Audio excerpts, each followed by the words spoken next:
नमस्कार दोस्तों, एक बार फिर से आप सभी का हमारे चैनल में बहुत बहुत स्वागत है। आज मैं आप सभी के साथ विजया एकादशी की पूजा विधि शेयर करने वाली हूँ। जैसा कि नाम से ही प्रतीत होता है, विजया एकादशी का व्रत करने से जीवन के हर क्षेत्र में विजय मिलती है।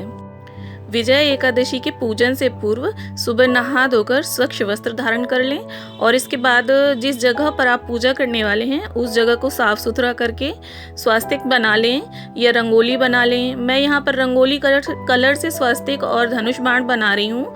आप श्री हरि के प्रिय चिन्ह भी बना सकते हैं। इसके बाद चौकी या पटा रख लेंगे और उसके ऊपर पीला कपड़ा बिछा लेंगे। ये देखिए, मैंने श्री राम के सपरिवार फोटो को विराजित किया है और आज की पूजा में सप्तधानों का विशेष महत्व है। तो यहाँ मैंने 7 तरह के धान लिए हैं और इन धानों को यहाँ पर हम रखकर इसके ऊपर कलश की स्थापना करने वाले हैं। आज की पूजा में सप्तधान के ऊपर कलश की स्थापना बहुत विशेष मानी गई है। तो थोड़ा सा हम कलश को भी स्वस्तिक वगैरह से सजा लेते हैं। सप्तधान में आप उड़द, गेहूं, चना, मूंग, जौ, मसूर, मटर या कोई भी साबुत अनाज, 7 तरह के साबुत अनाज ले सकते हैं। ये देखिए, इस तरह से फिर हम यहाँ अपना कलश जमा लेंगे और कलश स्थापना जैसे कलश में जो सामग्री डलती है वही सब डालेंगे। श्री हरि को एकादशी अत्यंत प्रिय है, इतनी कि जब श्री राम के रूप में आए तो स्वयं भी लंका पर विजय प्राप्त करने के लिए लंका पर चढ़ाई करने से पूर्व उन्होंने अपनी संपूर्ण सेना के साथ इस व्रत को रखा था और कलश के ऊपर उन्होंने श्री हरि की सोने की मूर्ति स्थापित की थी।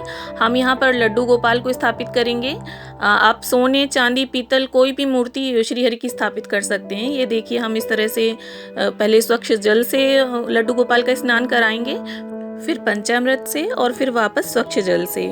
अगर आपके पास श्री हरि का कोई भी विग्रह नहीं है तो आप फोटो भी रख सकते हैं। खाली फोटो से भी पूजन किया जा सकता है, पर फोटो को ध्यान रखिए आप कलश के ऊपर विराजित ना करें। विजया एकादशी के दिन इस तरह से स्नान कराने के बाद आप लड्डू गोपाल को हल्दी के जल से भी स्नान कराएं। बहुत ही पावन और फलदायी माना गया है आज के दिन हल्दी से स्नान कराना। और इसके बाद अब हम फिर स्वच्छ जल से स्नान करा लेंगे लड्डू गोपाल को और इसके बाद अब हम उनका अंग पोषण करके इत्र की मालिश कर लेंगे। इत्र की मालिश श्री हरि को अत्यंत प्रिय है, इसलिए हल्के हाथों से श्री हरि की इत्र से मालिश कर लेंगे। आप चाहें तो हल्दी का उपटन भी लगा सकते हैं। इसके बाद अब हम अपने लड्डू गोपाल का श्रृंगार कर उन्हें विराजित कर लेंगे। इस तरह से कलश के ऊपर प्लेट रख लेंगे हम। आप पीतल की ना हो तो स्टील की प्लेट भी रख सकते हैं और जौ और फूलों का आसन देकर हम लड्डू गोपाल को विराजित कर लेंगे।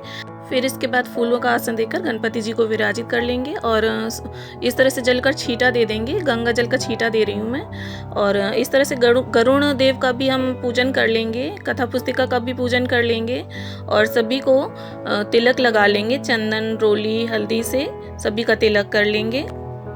विजया एकादशी का महत्व पद्म पुराण और स्कंद पुराण में भी वर्णित है। कहते हैं इस उत्तम व्रत के प्रभाव से मनुष्य को जीवन में विजय प्राप्त होती है और उसकी समस्त मनोकामनाएं पूरी होती हैं। तो ये देखिए, साथ ही साथ हम कथा पुस्तिका का और गरुण देव का भी पूजन कर लेंगे। फिर इसके बाद सभी को हम तिल समर्पित करेंगे। आज की पूजा में चावल नहीं चढ़ाए जाते हैं। इसके बाद गणेश जी को हम दूर्वा और लाल फूल चढ़ाएंगे और लड्डू गोपाल को पीले फूल चढ़ाएंगे। फिर ये देखिए, वस्त्र का भाव करते हुए हम गणेश जी को मोली समर्पित करेंगे। श्री राम परिवार को भी वस्त्र रूपी मोली समर्पित करेंगे और श्री राम के दरबार में ये जो हाथी हैं इन्हें भी हम वस्त्र रूपी मोली समर्पित करेंगे। और इसके बाद अब हम गरुण देव को भी मोली समर्पित कर देते हैं और सभी को सुगंध समर्पित कर देंगे। विजया एकादशी मनोवांछित फल की प्राप्ति के लिए रखा जाने वाला व्रत है। तो अगर आप किसी वजह से व्रत नहीं रख पा रहे हैं, आपका शरीर में सामर्थ्य नहीं है, तब भी आप इसका पूजन कर सकते हैं। फिर ये देखिए, अब हम आरती उतारने के लिए दीपक का भी पूजन कर लेंगे। दीपक पर भी हल्दी, रोली से उसका पूजन कर लेंगे और आज के दिन आप दीपक में घी में हल्दी जरूर डालें और तिल भी डालें। इसके बाद इस तरह से दीपक का पूजन करने के बाद हम दीप प्रज्वलित कर लेंगे और फिर इसके बाद लड्डू गोपाल को, श्री रामचंद्र जी को, सभी को हम तुलसी समर्पित कर देंगे और गणपति जी को हमने अलग से बिना तुलसी वाला भोग रखा है। फिर ये कुछ फल, नैवेद्य और जल समर्पित करेंगे। इनका भोग लगा देंगे सभी का हम और सभी में तुलसी दल डाल देंगे। तुलसी दल आप 10वीं के दिन ही तोड़ कर रख लें। फिर इसके बाद मुख शुद्धि के लिए हम पान, सुपारी, मिश्री, लौंग, इलायची रखेंगे और इस तरह से हाथ में पुष्प और तिल लेकर कथा पढ़ लेंगे। आज के दिन की कथा पढ़नी है हमें, विजया एकादशी का महात्म पढ़ना है और इस तरह से फिर ये पुष्प और तिल समर्पित कर देंगे।